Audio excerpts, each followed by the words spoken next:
Pleading को हमने continue किया हुआ जी। रूल 16 आज करेंगे ऑर्डर 6 का।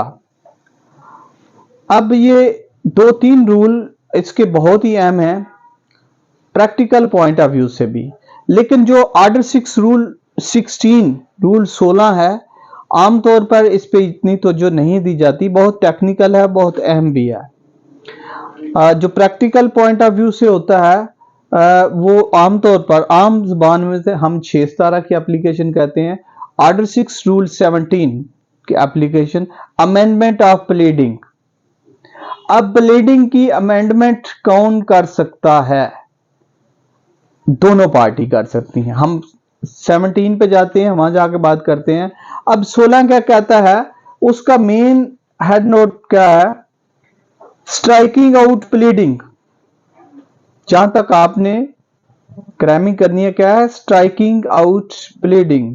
प्लीडिंग में कोई चीज है ऐसी जिसको निकाल, नो नो नॉट वेक, जैसे नहीं, ये बताखोर है, ये फलां है, no no no no no no no, that's not वेक।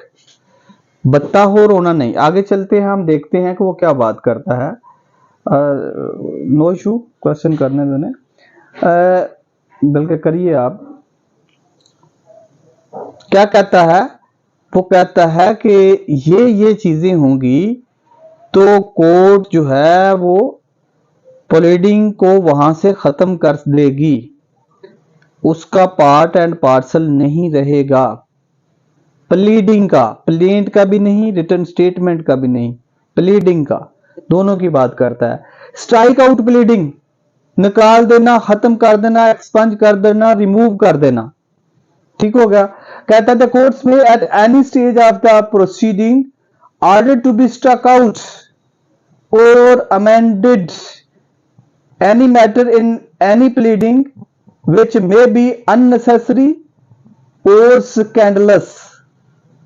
यहां वो कहता है कि unnecessary, scandalous और which may tend to prejudice, embarrass or delay the fair trial of the suit। बहुत अहम है। ये सर इसकी लैंग्वेज को हट के हम एक्सप्लेन करते हैं। वो कहता है कि स्ट्राइक आउट प्लीडिंग, प्लीडिंग को खत्म कर देना, निकाल देना। कोर्ट क्या करती है? एट एनी स्टेज उसको स्ट्राइक आउट कह देती है या कहती है कि खत्म कर दी जाए, अमेंडमेंट कर दी जाए प्लीडिंग को। कौन सा? कोई भी इशू जो कि गैर जरूरी है, जिसका कोई मकसद ही नहीं है, अननेसेसरी है। आगे वो दूसरी बात करता है स्कैंडलस है। जहां तक इस रूल का इस्तेमाल आमतौर पर प्रैक्टिस में होता है, यहां कोई स्कैंडलस इशू करते हैं, किसी का जातियात पे इशू करते हैं, किसी की खास कोई ऐसी बात करते हैं जो कि सोशल नॉर्म्स के खिलाफ है, सोशल नॉर्म्स के खिलाफ है, मोरालिटी के खिलाफ है। हां, यहां कुछ इशू ही ऐसा हो तो that is the other subject, but आपका इशू कुछ और है, मटेरियल नहीं है। अदरवाइज ही उसे एक बंदे को या किसी पार्टी को स्कैंडलस कर रहे हैं तो कोर्ट स्ट्रक आउट कर देगी और ऑर्डर करेगी। क्या कोर्ट ये सुओ मोटो भी कर सकती है? और आगे कहता है विच मे टेंड टू प्रेजुडिस, अगेन ऐसे ही बिला वजह किसी को तासब का शिकार करना। इसीलिए कॉन्स्टिट्यूशनल का कौन सा आर्टिकल है प्रोकियल की बात करता है सर? 32। वो कहता है कि प्रोकियल स्टार्ट यहां से होता है कि यहां कोई तासब, सेक्टेरियन इशू आ रहा है, किसी फिरके वराना का इशू आ रहा है। अगेन सर ये आपको याद होने चाहिए बिल्कुल ऐसी तरह। अच्छा, वो कहता है जी प्रेजुडिस है, आगे कहता है एम्बैरस। अब ईच वर्ड्स की आप डिटेल में जाएंगे तो बहुत डिटेल में है कि प्रेजुडिस क्या है, एम्बैरस क्या है। एम्बैरसिंग में वो कहता है कि जो बहुत ज्यादा लंबी है, एक स्टोरी की तरह है, लेकिन एम्बैरसिंग क्या कर रही है? वो ट्रायल जो है फेयर ट्रायल नहीं हो रहा उसकी वजह से, और delay the fair trial of the suit, तो सूट का फेयर ट्रायल पॉसिबल नहीं है तो स्ट्रक आउट। कॉमनली इसकी प्रैक्टिस तब है कि जब कोई स्कैंडलस या प्रेजुडिस प्रोक्योल इशू आता है तो उस पॉइंट पे कोर्ट जो है ये स्टक आउट का कह सकती है, लेकिन कोर्ट सिर्फ खुद भी नहीं कह सकती, पार्टी भी कह सकती है। अब एक डिफरेंस जो बिटवीन ऑर्डर 6 रूल 16 और ऑर्डर 6 रूल 17 है वो ये है कि जो एडवर्सरी है उसकी, मैं प्लेंटिफ हूं और मैं डिफेंडेंट के रिटर्न स्टेटमेंट में कुछ चीजें स्ट्रक आउट करवाना चाहता हूं, तो फिर मुझे ऑर्डर 6 रूल 16 के तहत एप्लीकेशन मूव करनी होगी कि ये चीजें हैं, प्रेजुडिस है, ये बोथ पार्टी नहीं करेगी। आपने एडवर्सरी, अगर प्लेंटिफ है तो डिफेंडेंट, अगर डिफेंडेंट है तो प्लेंटिफ।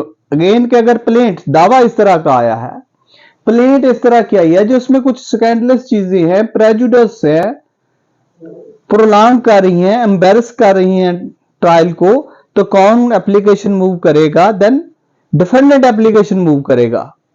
यहां ये रूल जो है ये बोथ को प्रोवाइड नहीं करता, ये दोनों को कहता नहीं है कि इसमें एक है कि जो एडवर्सरी है आइदर प्लेंटिफ और वो डिफेंडेंट है तो वो एप्लीकेशन मूव करेगा कि ये चीजें, अगेन ये डिस्क्रिप्शन ऑफ कोर्ट है, वो इमटेरियल नहीं है, उसका पार्ट एंड पार्सल नहीं है, गैर जरूरी है, अननेसेसरी है, प्रोलॉन्ग कर रहा है।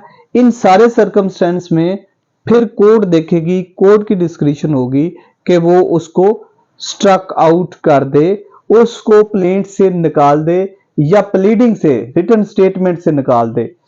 आगे सर बहुत कॉमनली जो प्रैक्टिकल पॉइंट ऑफ व्यू से यूज होता है ऑर्डर 6 रूल 17। अब 6 की अमेंडमेंट कहां आती है? यहां स्ट्रक्चर चेंज ना हो, नेचर चेंज ना हो, थीम चेंज ना हो, मटेरियल कोई चेंज ना हो, 6 वहां अलाउ होती है। ऑर्डर 6 रूल 17 की एप्लीकेशन, ऑर्डर 6 रूल 17 की एप्लीकेशन पार्टी खुद मूव करती है अपनी प्लीडिंग की करेक्शन के लिए। यह भी याद रखिएगा, किसी की प्लीडिंग की करेक्शन के लिए नहीं, मुखालिफ की प्लीडिंग की करेक्शन के लिए 6 नहीं है। डिफेंडेंट है तो अपनी रिटर्न स्टेटमेंट को करेक्ट करने के लिए गया है, प्लेंटिफ है तो अपनी प्लेंट को करेक्ट करने के लिए गया है। ये कंफर्म हुआ दोनों में डिफरेंस? दोनों रूल्स जो हैं ये क्लियरली इस बात का डिपिक्ट कर रहे हैं कि यहां जो है, हाँ अगेन मैंने कहा कि किन मामलात में लिबरली कोर्ट जो है वो लो करती है, कोई इनएडवर्टेंट मिस्टेक है, कोई क्लैरिकल मिस्टेक है, कोई नॉन न्यूमेरिकल मिस्टेक है, इन सब चीजों में कोर्ट जो है, लेकिन यहां मेजर थीम उसका चेंज हो रहा है, यहां ऑब्जेक्ट उसका चेंज हो रहा है। लॉ कहता है यहां नेचर, करैक्टर, स्ट्रक्चर चेंज हो रहा है, वहां प्लीडिंग की अमेंडमेंट अलाउ नहीं है। यहां कोई इंप्रूवमेंट की बात हो रही है, वहां अमेंडमेंट की लॉ नहीं है।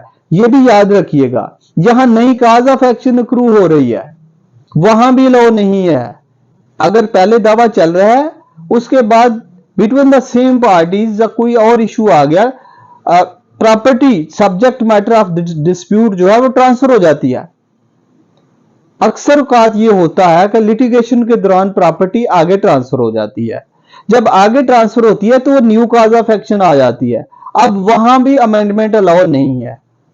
प्रैक्टिस में ऐसा है कि अलाउ हो भी जाती है और एप्लीकेशन भी देते हैं कि ये रजिस्टर्ड सेल डीड आगे चली गई है, लिहाजा प्रीवियस दावे को अमेंड कर दिया जाए। नहीं, जो लीगल पाथ है वो ये है और लीगल डायरेक्शन ये है कि एक फ्रेश सूट आएगा और फ्रेश सूट में बेशक दोनों सूट कंसोलिडेट हो जाएंगे, क्लब हो जाएंगे और इशू भी उनके फ्रेम हो जाएंगे। और जो अगली बात यह है कि यहां एक नई चीज आ गई तो उसको आप जो प्रीवियस प्लीडिंग पहला सूट है उसमें फुली एलैबोरेट नहीं कर सकते, उस तरह पार्टीज को अरेंज नहीं कर सकते।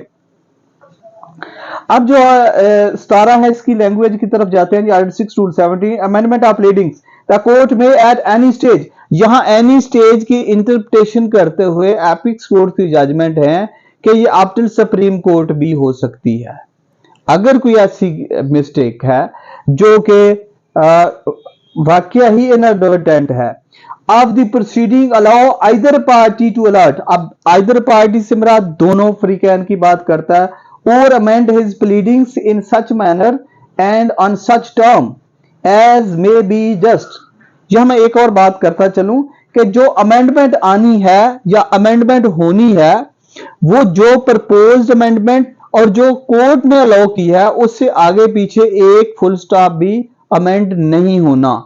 और अगर अमेंडेड जो है वो दाखिल की गई अगेंस्ट दी अलाउड अमेंडमेंट, तो वो क्या होगी, वो भी स्ट्रक डाउन हो जाएगी, सेट साइड खत्म हो जाएगी। And all such amendment shall be made as may be necessary for the purpose of determining the real question in controversy between the parties.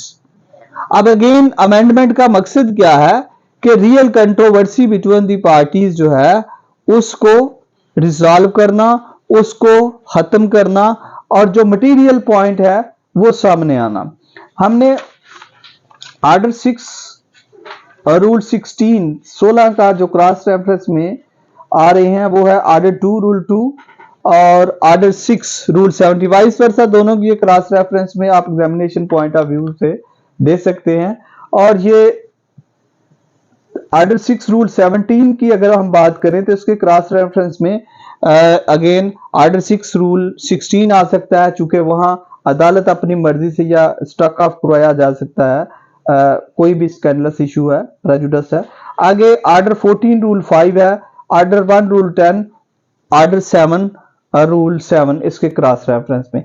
आगे सर बड़ी इंटरेस्टिंग और इंफॉर्मेटिव बात करता है जो कमिंग रूल है, that is rule 18, order 6 rule 18।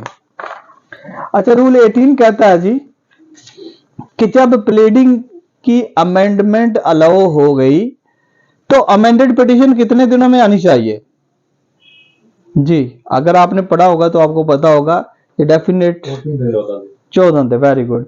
तो ये 14 डे में वो कहता है, लेकिन 14 दिन कब कहता है?